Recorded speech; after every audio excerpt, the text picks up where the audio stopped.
Assalamualaikum warahmatullahi wabarakatuh. Selamat datang di channel YouTube saya, Vian Arifiani.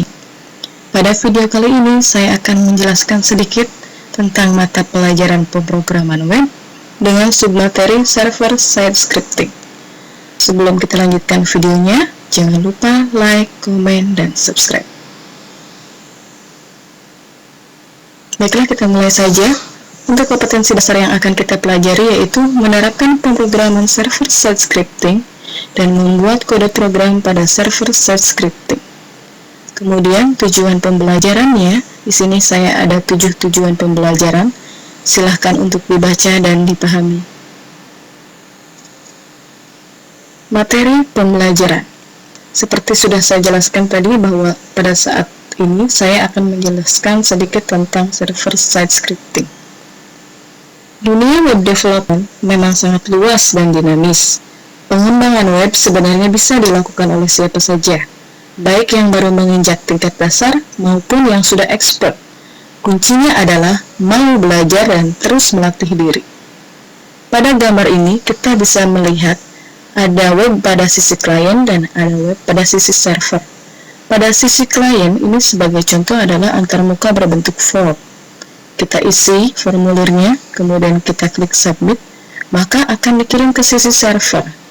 Nah, di sisi server ini ada ASP, PHP, CGI, dan lain-lain. Kemudian, setelah diolah di sisi server, maka akan disimpan ke dalam sebuah database. Kemudian, apabila ingin ditampilkan di sisi klien, maka akan ditampilkan hasil formulir di sisi klien. Untuk perlengkapan atau kebutuhan yang dibutuhkan untuk membuat sebuah program PHP, yang pertama kita butuhkan yaitu adalah komputer atau laptop dengan sistem operasi Windows atau Linux. Yang sering kita gunakan saat ini adalah Windows. Kemudian yang kedua adalah text editor. Text editor ini banyak sekali jenisnya. Di sini saya sebutkan beberapa, ada Sublime, Notepad++, Bracket, dan yang lainnya. Untuk kesempatan kali ini saya akan menggunakan text editor Sublime. Kemudian yang ketiga adalah browser. Ada Internet Explorer, Chrome, Firefox, ini boleh digunakan salah satunya saja. Silahkan digunakan, boleh memilih salah satu di antaranya. Kemudian web server. Web server ini ada beberapa contohnya. Ada Exam, AppServe, dan yang lainnya. Yang akan kita gunakan kali ini adalah Exam. Untuk struktur penulisan programnya, ini adalah struktur penulisan program untuk PHP. PHP bisa berdiri sendiri dengan struktur seperti ini, ataupun bisa masuk ke dalam kode HTML, jadinya seperti ini. Setelah kita mengetahui bagaimana struktur penulisannya, bagaimana penerapannya ke dalam program, ini adalah contohnya. Di dalam contoh program ini, di sini digunakan untuk menampilkan tulisan Hello World. Kodenya adalah echo, kutip 2, hello world, kutip 2 lagi, kemudian titik koma. Echo ini berfungsi untuk mencetak teks ke dalam layar atau ke dalam browser dengan diikuti tanda kutip 2 di awal dan di akhir, kemudian dan diakhiri dengan titik koma. Langkah selanjutnya untuk membuat program PHP adalah yang pertama aktifkan web servernya dulu. Sekarang kita menggunakan web servernya Exam dengan versi 3.2.2. Setelah terbuka Examnya, kemudian kita klik Start pada Apache dan MySQL-nya, maka akan keluar tampilan seperti ini. Ini tandanya Apache dan MySQL-nya sudah aktif dengan port masing-masing. Selanjutnya, kita buka text editornya. Text editor yang kita gunakan adalah Sublime. Dengan klik tombol Start, kemudian pilih Sublime, maka akan keluar tampilan seperti ini. Tapi nanti akan blank ya, ini sudah kita isi dengan sedikit program. Program yang sudah kita isi ini adalah untuk mencetak tulisan Hello World ke dalam layar browser. Maka untuk menyimpannya dengan cara klik tombol File di sini, kemudian Save, maka akan keluar seperti ini. Untuk menyimpan file PHP, kita harus simpan ke dalam web servernya. Kita masuk ke dalam partisi C, kemudian di situ ada folder Exam. Di dalam Exam ada folder htdoc. Htdoc ini tempat kita menyimpan dokumen PHP. Untuk memudahkan mengelompokkan, kita buat folder lagi di dalam htdoc-nya. Di sini saya mengambil contoh membuat folder web, dan di dalam folder web baru kita menyimpan filenya. Kemudian untuk menyimpan filenya jangan lupa ekstensi .php. Kemudian kita klik tombol save. Bagaimana menjalankannya? Setelah sudah disimpan, cara menjalankannya kita buka browsernya, kemudian pada address barnya kita ketikkan seperti ini, localhost/web, kemudian di enter, maka akan keluar seperti ini. Klik halaman latihan.php, maka akan output programnya adalah seperti ini. Tercetak teks hello world. Ini hasil contoh program yang tadi. Langkah berikutnya adalah variabel. Suatu variabel ini digunakan untuk menyimpan suatu nilai, dapat berupa teks, angka, atau array. Variabel dalam PHP itu menggunakan simbol $. Di awal namanya, sebagai contoh seperti ini. $nama var. Nama var ini adalah nama dari variabelnya. Diawali dengan tanda $, dan ini adalah isi nilai dari variabel tersebut. Dalam membuat nama variabel, ada beberapa aturan yang harus digunakan, yaitu satu, harus dimulai dengan huruf atau garis bawah underscore. Jadi dalam membuat variabel, huruf pertamanya itu harus menggunakan huruf ataupun garis bawah underscore. Jadi tidak bisa menggunakan angka.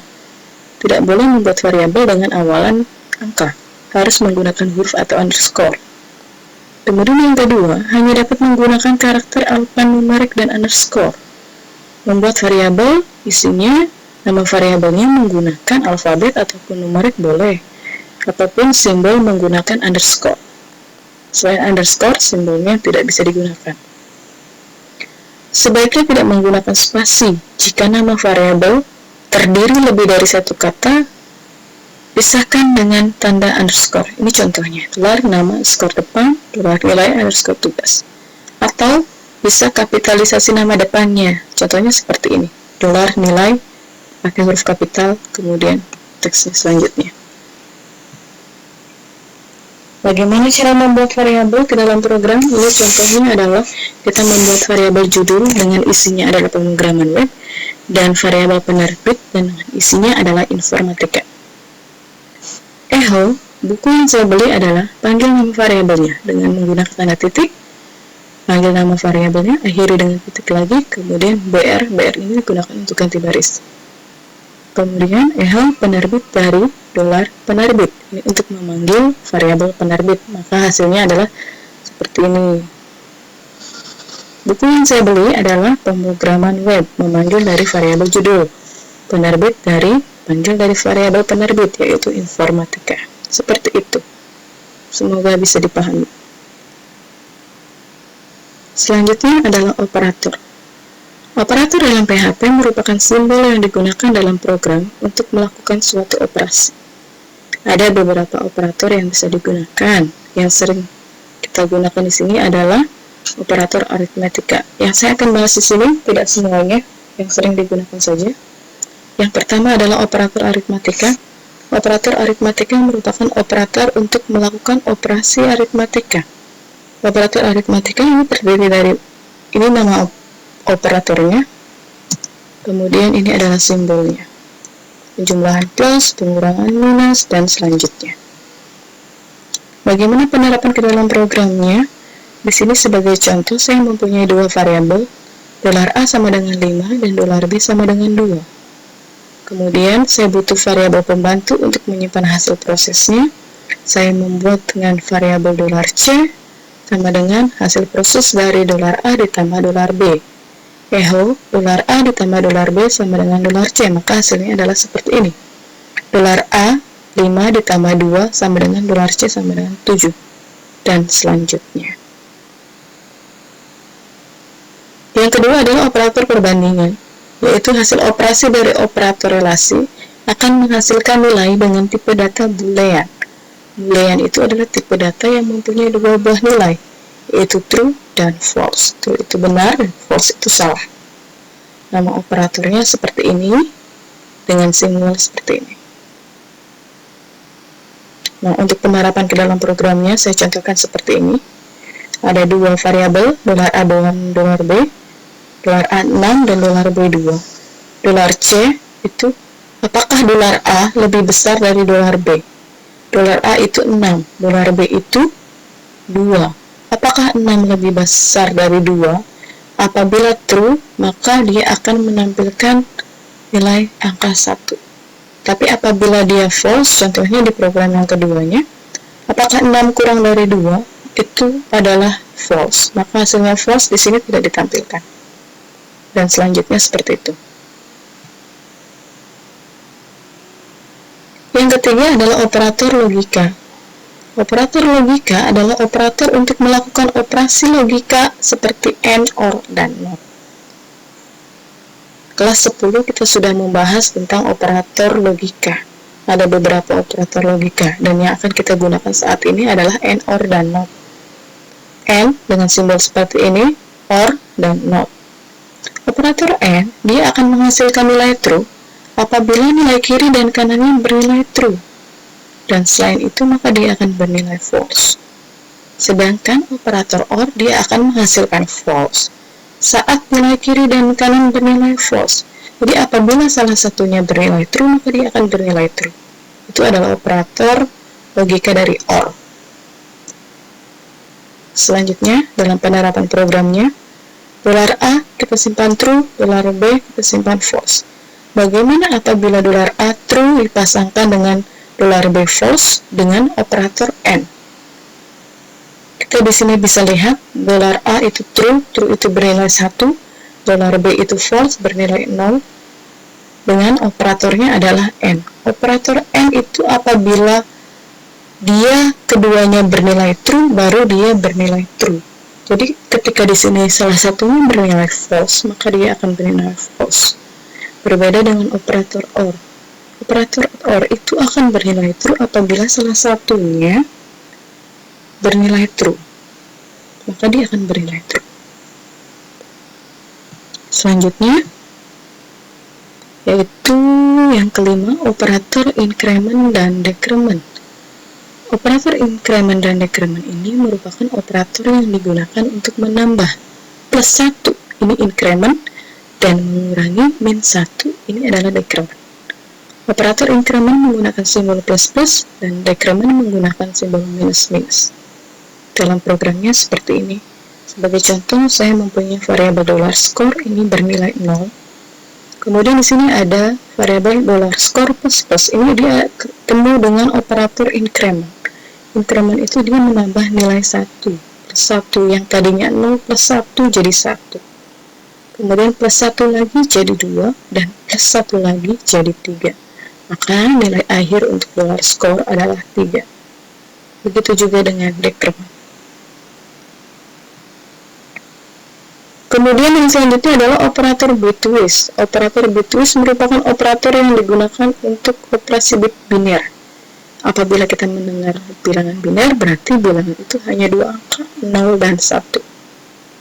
Operator biner ini terdiri dari AND, OR, XOR, dan selanjutnya. Operator ini berlaku untuk tipe data integer, long, short, char, dan byte. Operator ini akan menghitung dari bit ke bit. Sebagai contoh, misalnya kita punya variabel A60, B13. A60 apabila dibuat menjadi bilangan biner akan seperti ini, B13 bilangan binernya jadi seperti ini. Apabila dioperasikan dengan operasi bitwise AND, maka hasilnya seperti ini.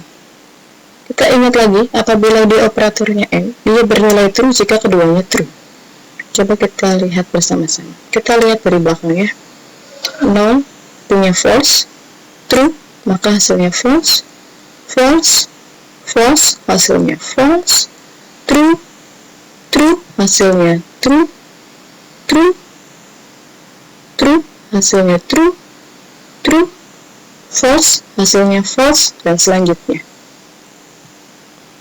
Sebagai contoh di dalam programnya seperti ini. 60 operator AND dan 13, maka hasilnya adalah 12. Dari mana angka 12? Tadi sudah kita pelajari, maka hasilnya seperti ini, dan apabila dirubah ke dalam desimal akan menjadi angka 12. Terima kasih. Sekian penjelasan untuk video kali ini. Mohon maaf apabila ada kekurangan. Semoga bermanfaat untuk kalian yang sedang belajar server-side scripting. Sampai jumpa di video berikutnya.